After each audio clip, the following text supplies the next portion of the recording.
Assalamualaikum warahmatullahi wabarakatuh.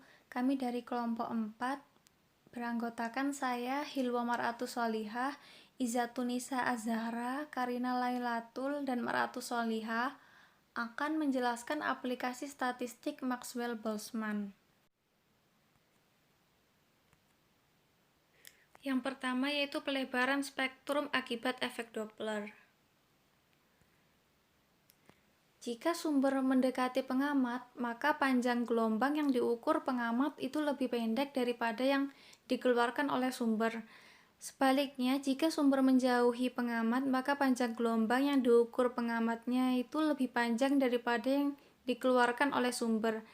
Bisa kita lihat pada gambar, jika sumbernya itu mendekati pengamat, maka panjang gelombangnya itu adalah lebih pendek. Dan jika sumbernya itu menjauhi pengamat, maka panjang gelombangnya itu lebih panjang. Sebelum kita bahas pelebaran spektrum, kita harus tahu dulu apa itu efek Doppler. Pada tahun 1842, Christian Doppler menunjukkan bahwa jika suatu sumber cahaya bergerak mendekati kita, maka frekuensinya menjadi lebih tinggi atau lambdanya menjadi lebih pendek. Seperti yang saya jelaskan di awal tadi, jika sumber cahayanya mendekati kita, maka lambdanya lebih pendek, dan jika sumber cahaya menjauhi kita, lambdanya itu lebih panjang. Peristiwa ini disebut efek Doppler. Pada spektrum bintang, pergeseran ini dapat dihitung berdasarkan garis absorpsinya. Caranya sebagai berikut. Misalnya suatu sumber cahaya memancarkan cahayanya pada panjang gelombang lambda 0. Jika sumber cahaya ini bergerak relatif terhadap pengamat dengan komponen kecepatan radial Vr, sebelumnya kecepatan radial itu adalah kecepatan dari suatu benda dalam arah segaris dengan arah pandangan, bisa menjauhi atau mendekati pengamat. Misalnya pada astronomi, titik diambil untuk menjadi suatu pengamat di bumi. Misalnya pengamatnya ada di bumi, maka kecepatan radialnya itu menunjukkan kecepatan dengan di mana objeknya itu bisa menjauhi atau mendekati bumi, seperti itu. Kita lanjutkan ya.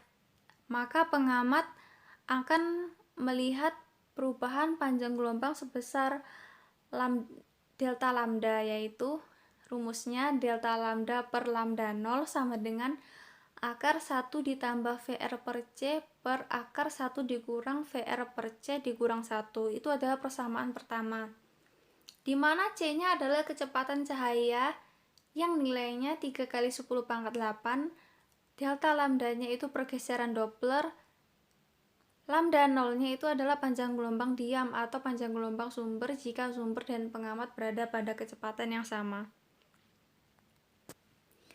Nah, jika kecepatan radial atau VR-nya itu jauh lebih kecil daripada C-nya, maka persamaan yang awalnya tadi delta lambda per lambda 0 sama dengan akar 1 ditambah VR per C per akar 1 dikurang VR per C kurang 1 itu menjadi delta lambda per lambda sama dengan VR per C. Itu adalah persamaan yang kedua.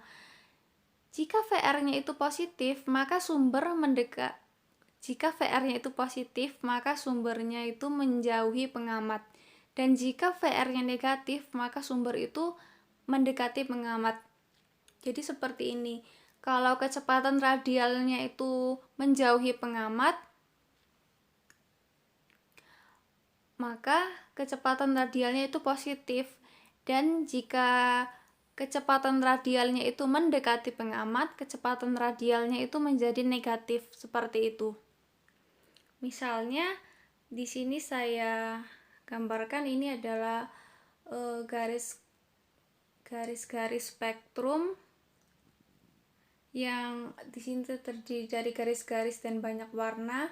Misalkan yang ini itu adalah lambda pengamatnya, dan garis yang ini itu adalah lambda 0-nya.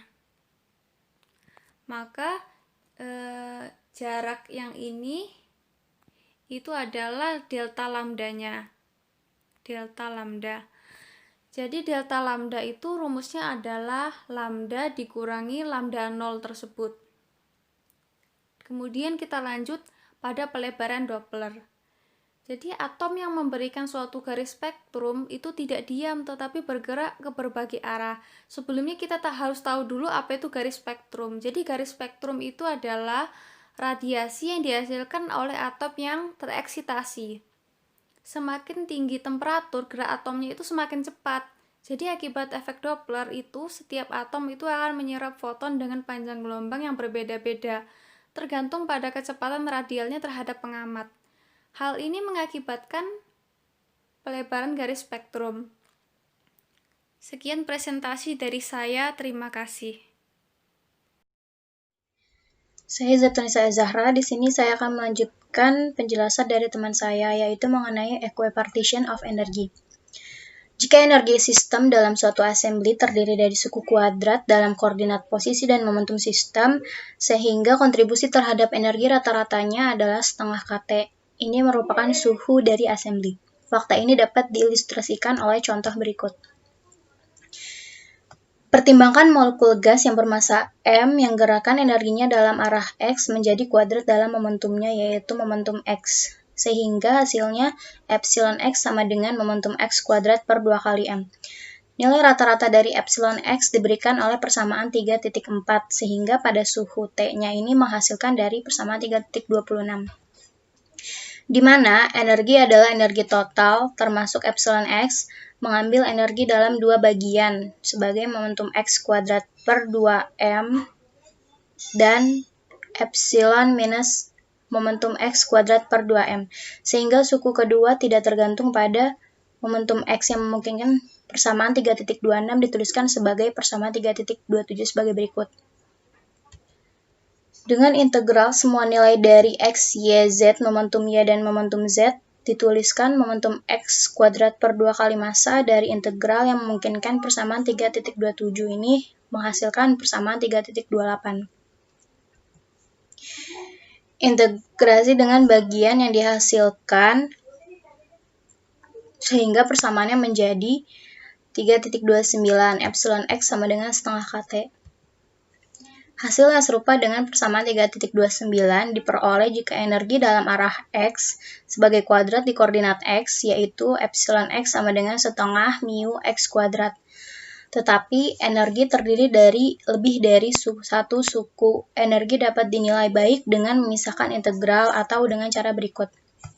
Dari osilator harmonik satu dimensi ini, energinya terdiri dari dua suku kuadrat, yaitu persamaan 3.30 epsilon X sama dengan momentum X kuadrat per 2M plus setengah mu X kuadrat. Di mana mu adalah gaya pemulih persatuan perpindahan dari osilator. Energi rata-rata osilator pada suhu T diberikan lagi oleh persamaan 3.4 dan menghasilkan persamaan 3.31. Jika integral dari eksponen minus epsilon minus momentum X per 2 kali M minus setengah mu X kuadrat per kT, dy dzd momentum y d momentum z mengambil alih semua y, z, momentum y, dan momentum z, sehingga dari persamaan 3.31 energi rata-ratanya menjadi persamaan 3.32. Energi rata-rata dari molekul tak berstruktur bebas diberikan analisis serupa persamaan berikut. Epsilon sama dengan setengah kT plus setengah kT plus setengah kT. Hasilnya adalah 3 per 2 kT. Sesuai dengan persamaan, sedangkan energi rata-rata osilator 3 dimensi adalah 3 kT dengan rumus 3.34 berikut. Sebagai contoh, atom gram dari unsur padat yang mengandung atom Na dengan Na adalah bilangan Avogadro jika masing-masing atom dianggap berperilaku sebagai osilator harmonik 3 dimensi akan ada total 6N derajat kebebasan dengan rumus seperti berikut. S sama dengan 6Na setengah kT yang menghasilkan 3RT. Kalor jenis per gram atom unsur padat akan menjadi CV sama dengan 5,94 kal per derajat Kelvin per gram atom. Jika volume padatan dipertahankan konstan, ini adalah hasil yang diperoleh tulang dan petit untuk kalor jenis logam. Selanjutnya, nama saya Karina Lalma Matasari, akan menjelaskan materi tentang the specific heats of gas. Karena ekuipartisi energi, jika suatu molekul memiliki F derajat kebebasan, kemudian dalam gas klasik pada suhu T, itu akan terjadi memiliki energi rata-rata frekuensi kali setengah kT. Energi dari sebuah gram molekul gas pada suhu T akan menjadi E sama dengan Na kali F kali setengah kT. Kalor jenis yang sesuai dari gas pada volume konstan adalah kemudian CV sama dengan dou E per dou T, V sama dengan setengah Na KF. Jadinya yaitu setengah RF. Berikutnya, jika molekul gas bersifat monoatomik, hanya 3 komponennya, energi kinetik translasi akan berkontribusi pada energi. Panas jenis gas adalah diperoleh dari persamaan 3.38 dengan F sama dengan 3 sebagai CV monoatomik sama dengan 3/2R. Jika molekul gas adalah diatomik, maka akan ada 5 derajat kebebasan. Jadi, kalau molekul gas bersifat monoatomik, itu ada 3 derajat kebebasan. Dan jika molekul gas bersifat diatomik, akan ada 5 derajat kebebasan. Selanjutnya, selain 3 derajat kebebasan terjemahan yang hadir untuk molekul monoatomik, akan ada 2 derajat kebebasan rotasi seperti yang diilustrasikan pada gambar berikut. Pada gambar berikut adalah kemungkinan rotasi pada molekul diatomik. Panas spesifik diperoleh dengan F sama dengan 5 mensubstitusi dalam persamaan 3.38 untuk memberi CV sama dengan diatomik sama CV diatomik sama dengan 5/2R.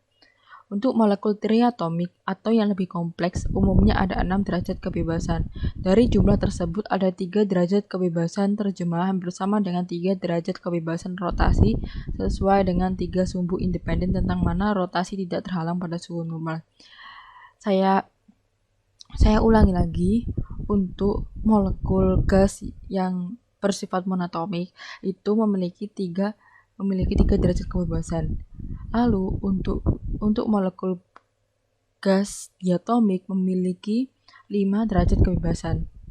Dan untuk molekul triatomik memiliki 6 derajat kebebasan. Mengganti F sama dengan 6 di persamaan 3.38 memberikan kalor jenis untuk gas-gas seperti CV triatomik sama dengan 3R. Sedangkan nilai ini mungkin berlaku untuk beberapa jenis molekul dengan lebih dari 2 atom. Dalam banyak kasus ada kontribusi dari energi getaran dan nilai F akan lebih besar dari 6.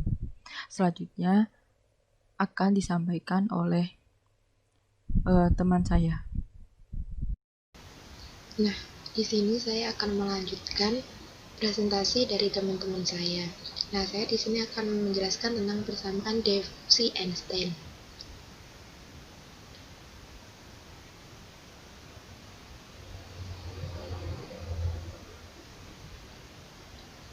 Persamaan ini terjadi apabila suatu sistem memiliki banyak ion yang kita anggap muatan yang sama, dan terdapat medan listrik dari luar yang konstan, sehingga pergerakan ion-ion tersebut menggerakkan ion-ion tersebut. Catatan ya, semua muatan ion yang sama itu dilambangkan dengan Hi, arah medan listrik sejajar sumbu X sama dengan EX, gaya yang dialami ion F sama dengan Hi dikali EX. Nah, di sini tuh apabila sebuah assembly yang mengandung sejumlah ion, kita lambangkan ionnya dengan V. Kita anggap tidak ada interaksi antar ion. Misalkan muatan semua ion sama, yaitu Hi ini. Terus misalkan juga arah medan listrik sejajar sumbu X. Arah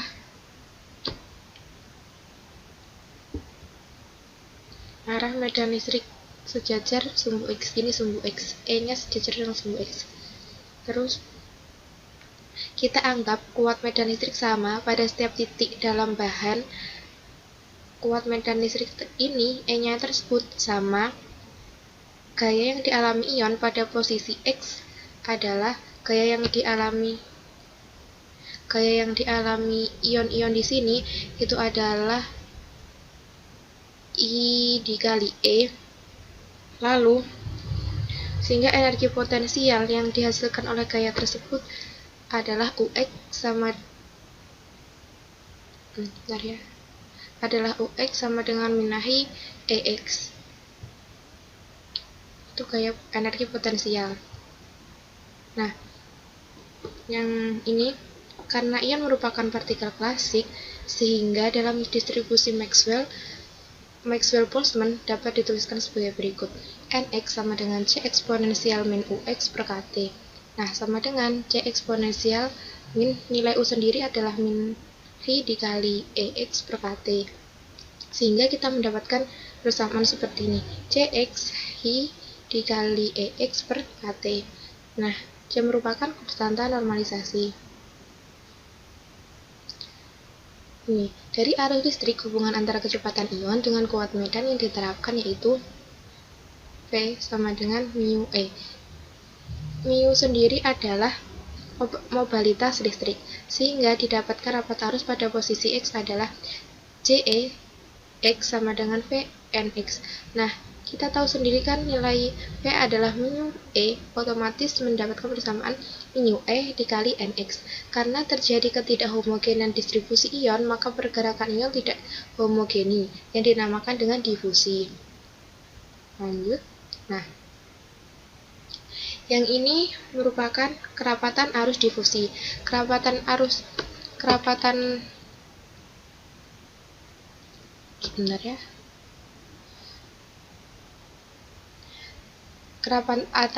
difusi ini dapat dituliskan seperti ini. CdX sama dengan min D. D merupakan konstanta difusi dnx per dx. Nah, CdX sama dengan min D. Kita tahu nilai N adalah C eksponensial Hi kali Ex per Kt. Otomatis kita dapat menulisnya min D dc eksponensial Hi kali X per Kt per dt. Nah, ini tuh D per dx merupakan turunan. Otomatis turunan dari ini kita dapatkan min D kali J Hi E per Kt eksponensial Hi kali Ex per Kt. Nah, kita juga dapat menuliskannya seperti ini.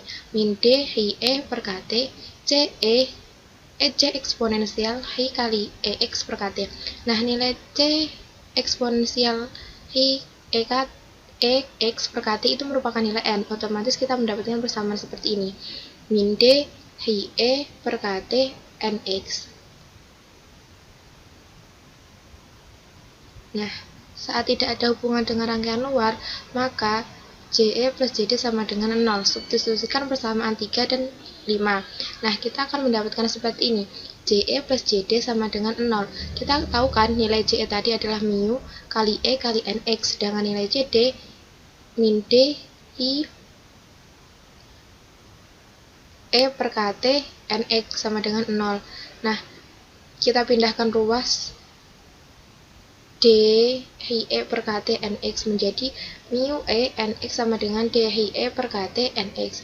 Nah, di sini kan ada nilai yang sama yaitu E dan Nx. Ini bisa dicoret-coret menjadi mu sama dengan dx per Kt. Nah, ini dia yang dinamakan persamaan difusi Einstein. Nah, sekian, terima kasih. Apabila kurang lebihnya kami mohon maaf. Wassalamualaikum warahmatullahi wabarakatuh.